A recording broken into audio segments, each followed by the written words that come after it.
Zima se približava i pri kraju je ova godina koja je stvarno bila izazovna kada je u pitanju uzgoj biljaka. Puno kiše i puno bolesti dovelo je do loše berbe, a i same biljke su nastradale ili čak potpuno uništene.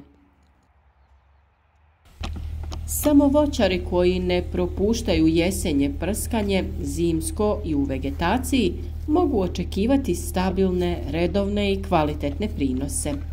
Naravno, tu je i niz drugih radnji koje je neophodno odraditi u ovom periodu vegetacije voćaka. Mi smo dosta tema obradili i dali vam bitne informacije. Ukoliko ste neke od njih propustili, vjerujem da je to znak da trebate zapratiti naš kanal kako ne bi propustili važne korake koji će imati velik utjecaj na kvalitetu i uspješnost naredne sezone uzgoja. Ukoliko ne dobivate obavijesti o videima koje objavljujemo, znači da trebate kliknuti na znak zvonca i odabrati sve obavijesti. Naš rad nagradite sa lajkom ili podijelite video sa prijateljima na društvenim mrežama. Već u jesen počinje priprema za narednu vegetaciju. Jesenje prskanje je prvi tretman, a možda i najvažniji. Ako ga izostavimo, u voćnjacima i vinogradima mnogo smo propustili i zaštita u narednoj sezoni, odnosno vegetaciji, biti će otežana. Zato se kaže da je jesenje prskanje obavezna mjera zaštite. Ovo tretiranje se provodi u fenofazi opadanja lišća fungicidima na bazi bakra. Najbolje vrijeme za to je kada 70 ili 80% lista opadne sa stabla, ako se tretman obavlja samo jednom. Često se vrši i 2 puta u zavisnosti od dinamike opadanja listova. Ako se list zadržava dugo na stablu, kao ove godine, preporuka je tretman obaviti 2 puta, prvi kada je 50 do 60% i drugi kada je 70 do 80% lišća opalo.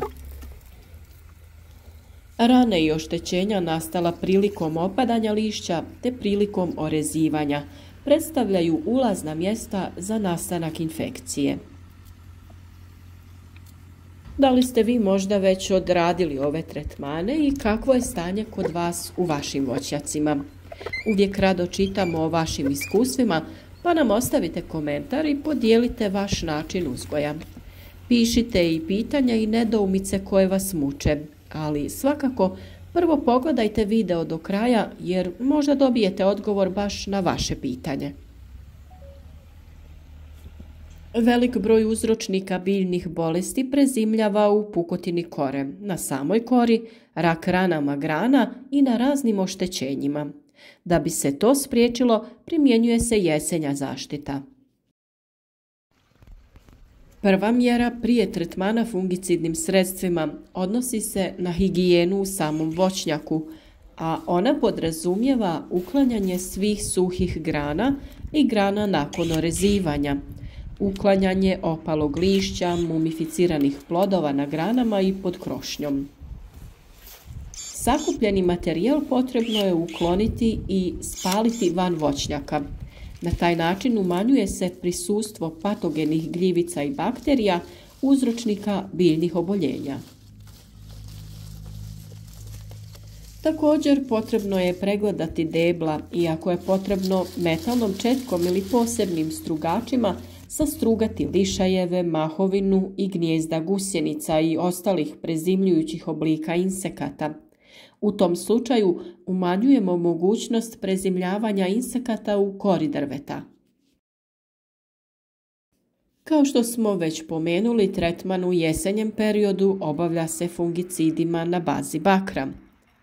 Primjenom bakra koji je plave boje, pa se u narodu udomaćio naziv plavo prskanje, suzbijamo i redukujemo prisustvo patogena, koji su uzročnici mnogih bolesti koštičavog i jabučastog voća, kao što su na primjer monilioze i šupljikavost lista koštičavog voća, rogač šljive, bakteriozna plamenjača jabučastog voća, kovrđavost lista breskve i nektarine, hrastavost ploda i druge bolesti. Važno je napomenuti da za pojedina oboljenja jedino je adekvatno jesenje tretiranje. Ako smo ga izostavili, borba sa tom bolešću u vegetaciji gotovo je nemoguća, što je slučaj sa uzročnikom kovrđavosti lista breskve i nektarine, a patogeni navedenih bolesti prezimljavaju u krošnji voćaka, u pukotini kore, rak ranama, trulim plodovima i pupoljcima. Upravo iz tog razloga, a naročito ako je bolest bila prisutna tokom prethodne vegetacije, potrebno je tretirati voćnjak u jesen kako bi se smanjilo i potpuno uništilo prisustvo patogena pri prezimljavanju. Infekcija može započeti i ostvariti se u toku kasne jeseni i blagih zimskih mjeseci, kako se dešava posljednjih godina. Zato je prskanje potrebno obaviti na vrijeme kako bi se mogućnost za zarazu u proljeće svela na najmanju moguću mjeru. Sad kad smo riješili dilemu kada je potrebno obaviti prskanje, trebamo reći i čime i na koji način tretirati. U komentarima nam pišite sredstva koja vi koristite, a mi ćemo u nastavku reći nešto više o tome šta se sve može i kako koristiti za prskanje u ovom periodu. Preporučuje se tretiranje započeti kada temperatura nije ispod 10 do 12 stepeni Celzijusa, po mirnom i suhom vremenu bez vjetra, uz utrošak vode od 800 do 1000 litara po hektaru i uz sporije kretanje atomizera ili prskalice kako bi tečnost dospjela do svake grane i dobro prionila. Ukoliko nakon prskanja nastupi kišni period, smatra se da je tečnost caprana sa grana, pa se postupak treba ponoviti.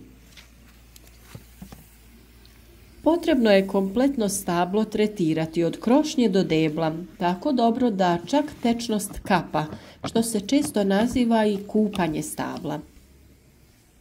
Ako se uoči da neki dijelovi nisu dobro zahvaćeni bakrom, tretman se može i ponoviti.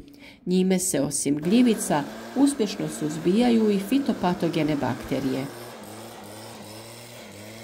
S obzirom da je na tržištu mnogo preparata na bazi bakra u raznim njegovim oblicima, obavezno se treba pridržavati uputstva doza i preporuka samog proizvođača. Bakar iz bakrenog oksihlorida predstavlja najperzistentniji oblik bakra sa izrazitim učinkom u suzbijanju uzročnika biljnih oboljenja.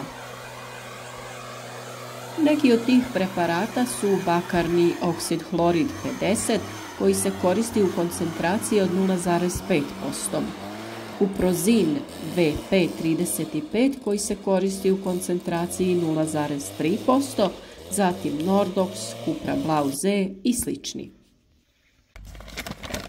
Važno je napomenuti da koncentracije pojedinih preparata nisu iste za koštičave i jabučaste vrste, pa i na to trebate obratiti pažnju. Voćari mogu i sami napraviti bordovsku čorbu ili juhu, što su stariji ranije i činili. Za pripremu rastvora potrebno je u 100 litara vode dodati 2 kg plavog kamena, 0,8 kg negašenog ili 2,4 kg gašenog kreča. Kreč je potrebno razmutiti i procijediti kroz gazu. Kada se plavi kamen rastopi, sipa se u bure sa krečnim mlijekom. Također možete koristiti rastvor samo plavog kamena i vode. Kamen je svakako najbolje otopiti ranije u manjoj količini vode, pa razrijediti prije upotrebe. U svakom slučaju pripremljene otopine bakarnih preparata treba istog dana potrošiti jer se dejstvo gubi stajanjem. Samo voćari koji ne propuštaju jesenje prskanje i sva druga poput zimskog i u vegetaciji mogu očekivati stabilne, redovne i kvalitetne prinose. Nadamo se da će vam ovi savjeti biti korisni, jer ovo određuje tok naredne sezone uzgoja. Potražite i naše videe o okopavanju i prihrani te krečenju voćaka. O orezivanju određenih voćnih vrsta smo već govorili, ali u narednim danima ćemo detaljno opisati orezivanje pojedinih voćnih vrsta. Vi u svakom slučaju ostanite s nama, podijelite korisne savjete sa prijateljima na društvenim mrežama i ostavite like podrške.